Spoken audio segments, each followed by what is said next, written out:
So this was one of the few times that a film has sold itself to me based purely on the cover alone. When I found this tape in a recent haul I picked up a few months ago, I didn't know a single thing about it. But the cover was so striking and stood out against the rest of the tapes in the box, I literally couldn't wait to see what was on it. Armed Response is a 1986 sort of action, sort of thriller, sort of gang warfare movie starring David Carradine and Lee Van Cleef as Jim and Bert Roth. Jim runs a bar near Chinatown, whereas Bert, his father, and his two younger brothers, Tommy and Clay, are just regular visitors who are there to hang out, have a few brews, and beat the crap out of any local troublemakers. Life's pretty good for Jim, barring the occasional Vietnam flashback, and the odd bit of trouble. His daughter's exceeding in sports, and he has a lovely wife who cares about him deeply. One evening, just before closing, Jim's brother Tommy reveals that he's started working with Corey Thornton, a local courier/detective. It's not really made all that clear.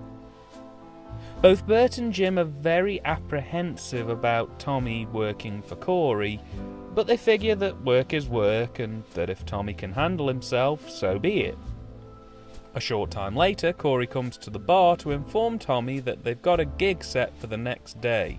They're to deliver a sealed suitcase to a buyer in the desert in exchange for a statue that belongs to the Yakuza.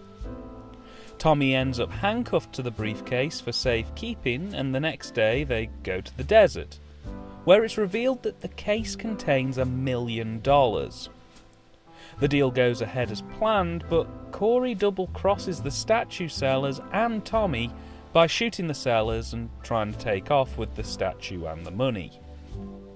Tommy tries to stop him, but he's injured in the process. When the Yakuza fail to receive their statue, Corey informs them that Tommy made off with the money in the statue, and that he was also responsible for killing the sellers. This puts the gang in a bit of trouble, as that statue was supposed to be a peace offering to help in calming the ongoing gang violence that had been plaguing the streets of Chinatown. So with a deal being cut and either the statue being returned or the leader of the Yakuza being executed, the mob begin their hunt to find Tommy, with the first stop being Jim and Bert's bar. And with Jim's mental health slowly getting worse and worse, it's not long before there are bullets flying and questions about his brother and his brother's boss's whereabouts being asked. The film was directed by Fred Olen Ray, a firmly established director with credits easily bordering into the hundreds.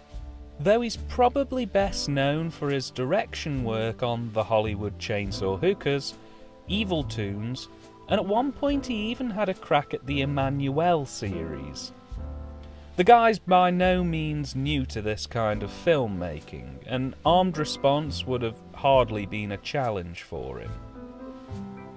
The script was a collaboration between Olen Ray and T.L. Langford. Langford has a rather impressive dozen or so writing credits to his name, once again most notably being the Hollywood Chainsaw Hookers, so with an experienced film director and a relatively skilled writer handling the script, it's no wonder the film is pretty safe in terms of how it's been handled. I went into this film relatively blind after looking at the cover, and I didn't want to know anything about this film. Just guessing what it could possibly be about had me creating scenarios in my head right away. And the end result? Well, the end result left me kind of shrugging, but with a smile. Right off the bat, the introduction to this film did its absolute damnedest to try to win me over. The film opens with slow cinematic pans through neon Chinatown, and it looks gorgeous, especially here on VHS. That neon is fuzzy and flickering, the soundtrack's pretty nice, and the camera work as we follow Corey walking down the mean streets looks just like something out of a music video from around that time. It's heavily stylised and very much attention-seeking. Sadly, it's a bit of a downward hill from here on in, however, with a majority of the film pretty much being shot to standard. Those lovely colours, that sweeping cine, and all that just general tightness just kind of fades into the background. The creative juices do return a few times through this film, but sadly it's pretty much a 70-30 split between it being to standard and being brilliant. The cinematography is inconsistent throughout. As I mentioned, there are moments where the camera work here looks phenomenal. There's some really good stuff. There's a nice variety of shot types, good experimentation, and as mentioned, some really nice work with lighting to achieve a fun and creative set of set pieces. But then at the same time, I'd argue that for a majority of the film, it just looks alright. Nothing particularly punchy. It's all just alright. It's almost like they had one really good day of shooting, and then they just never got their groove back. On the acting front, we don't have too bad a setup, to be honest. The majority of the cast all play to a pretty good standard, and in particular, Van Cleef and Carradine really stand out as a good father-son team here. While they're certainly a bit sporadic in terms of the performances given, Jim the barman can one minute be laughing and joking with his daughter and the next be imagining her dead in Vietnam, but they're all pretty entertaining. And Van Cleef in particular is wonderfully watchable in this, playing a take-no-nonsense grandpa with attitude. I also feel I should mention Mako's performance as Akira Tanaka. Typically, movies like this will make the bad guy of the film this shadowy, malevolent presence with whom we don't really learn a lot about them, but their acts speak massive volumes about who they are. Tanaka here, however, is given a pretty decent and complex character story. He's not outright evil, and he's not trying purposefully to bring harm to our main protagonists. If anything, it's made pretty clear that he only really wants his statue back, or his money back, or ideally both, and then to be left alone to run the rackets he's set up, and that's about it. He's actually actively trying to defuse trouble from happening in this film, as if reclaiming either the statue or the money will help him keep the peace between the warring gang factions. It gives him a bit of a deeper purpose in this production, and Mako really puts those feelings of the character across very well. His face and attitude through most of this has a sternness of someone who wants to see the job done, but at the same time he does have a scowl and holds himself in such a way that just says, "Ugh, I could really be using my time better, I hope you realise." What about the direction? Well, it's another damp squib of sorts, really. Its biggest crime is it just isn't all that memorable, honestly. Much like the cinematography, there are flourishes here and there, little moments with the cast or with how shots have been arranged that look beautiful and really show that there's some talent working on this production, but then because there are these odd, brilliantly directed sequences, it makes the rest of the film, which in all fairness is still very well directed, look absolutely flat in comparison. I'd say the strongest elements of the direction are in the cast instruction, as that's pretty consistently good throughout.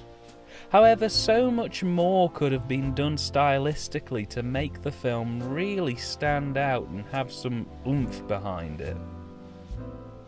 The script? I think this is probably the film's weakest element, truthfully. Not the dialogue, I hope you understand. The dialogue in this film is fine. Hell, it's actually quite fun. The combination of Olin and Langford has made a collection of very complex characters, all with their own motives, histories and goals, and because the dialogue is well crafted and flows very naturalistically, it allows the audience to explore and learn more about the actors without having them physically show their life and history. Where this film falls down script-wise for me lies in the story itself. It's a very thin plot that has some massive continuity holes in it. I'll always say that the simpler the story, the easier it is not to screw it up. But this film takes the simple idea, makes it incredibly complicated for about 5 minutes, and then spends the remaining 60-minute runtime desperately trying to untangle its own mess.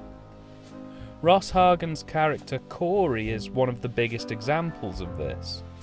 He's a central character, or at least he should be. He's the one who double-crosses Tanaka and Tommy for the money, and the statue at this point. And yet beyond the double-crossing scene and a quick 2-minute phone call sequence, he's pretty much not seen in the movie after the first act until about halfway into the third act, and when he does turn up again, it's only fleetingly, and it leads to one of the most unbelievable moments I've seen in a movie in a long time. Not to spoil the ending of this, but he's easily one of the most underwhelming plot points I've seen in a film. It completely deflates the ending and left me actually feeling quite annoyed that it chose to lead me along for 80 minutes just to drop that ending on me and take off. In many ways, I'd have rather he just taken off in the first act and never returned, and for us to never actually find out what happened to him. I also found the Vietnam elements in this film a bit odd. They don't really add anything to Jim's character for me, apart from the sense that he's an ex-soldier and that he'll be quite capable of taking on the Yakuza. Because the flashbacks only contribute to one scene in the film in which Jim's wife tells him he should seek help for the flashbacks and he has a go at her. Other than that scene, the fact he's army trained adds absolutely nothing to this script. And it's not even like he uses these events to put to rest his own demons. Padding is arguably quite a problem in this film, actually. There are just moments that don't add anything to the film other than they look cool. In the third act, for example, there's a massively long car chase involving Michael Berry's character and the police. But it doesn't add anything to the narrative. It's literally just 5 to 10 minutes of weaving through traffic and explosions. The scene that follows it involves Berry's car smashing through a wall into Jim's bar. But he'd been out of action for a good period of time at that point, so showing his massively long and ultimately pointless car chase just did very little for me. There are even moments where this film borders on due to the padding elements, though luckily they're fairly isolated incidents. I think realistically you could probably take about 15 minutes out of this film and it would just zip by with little to no problems, in my opinion. The effects left me a bit conflicted. On the one hand, the stunts look amazing. There are multiple car chase and car crash sequences in this film, and a good chunk of them are very visually impressive and have a sense of scale about them. However, some of the practical effects did leave a lot to be desired, particularly in the opening scene in which the first courier loses the statue. He cuts his finger off as a sign of remorse, and I'll be damned if it isn't the most sausage-looking finger I've ever seen. Gunshot splatters look alright, but probably could have been bloodier. I don't know, it's very on the fence for me as to whether these effects are impressive overkill or lackluster. But it's clear to see which elements of the film benefited from an increased budget and which effects were provided by the nearest dollar store. There's no mistake when it comes to the soundtrack, however. This is one of the good ones. It has a rocky, synth-poppy, typical 80s action movie vibe to it. It powers through from the intro to the end credits and really lifts the picture in some of its weaker places. It could easily be one that I listen to on its own. Cracking's the only way to describe it. This film has a cracking OST. Finally, I should probably turn my attention to the fight scenes. And the editing as well, actually, come to think of it, because the two pretty much go hand in hand for the most part. I'd say the majority of this film's fight scenes are pretty decent. They mask the connections very well, and there's a good range of creative fighting styles and techniques throughout that didn't leave me clock watching, but at the same time kept up the pace of the proceedings.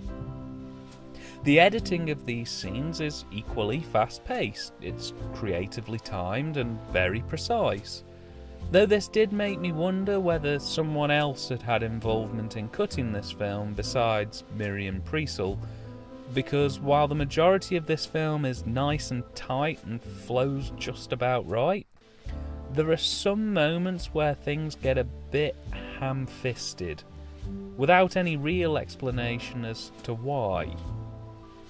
The best example of this would be during the trade scene, where everything seems to cut just a bit too late or a bit too early.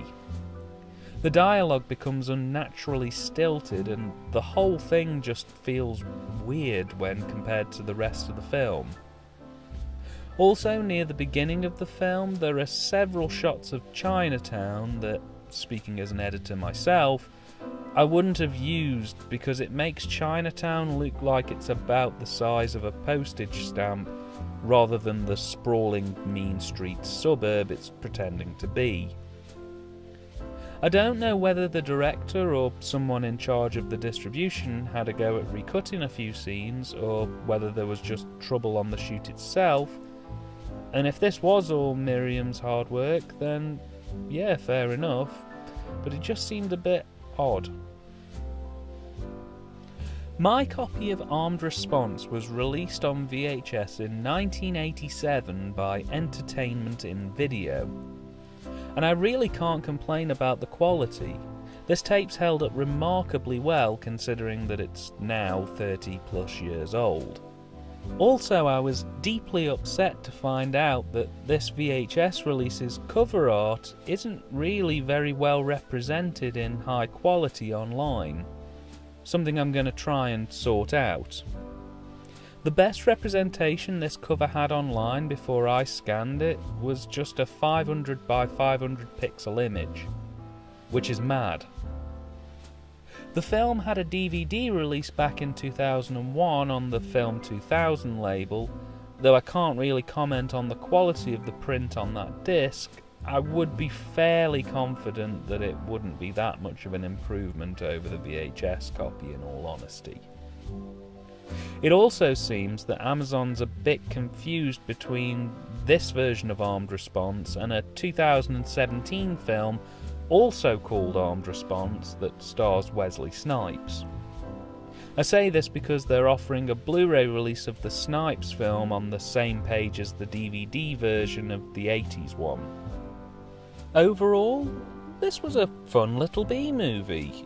It's far from perfect, but it had plenty of entertaining moments and some great set pieces, engaging cast performances and a great little soundtrack. Honestly, it's got a lot going for it. However, while it does have a lot working in its favour, that lacklustre script really does hold it back from being as good as it could possibly be. And to make matters worse, the third act gets pretty sloppy. Though for me, I could quite happily recommend you check this one out. You could do worse, honestly.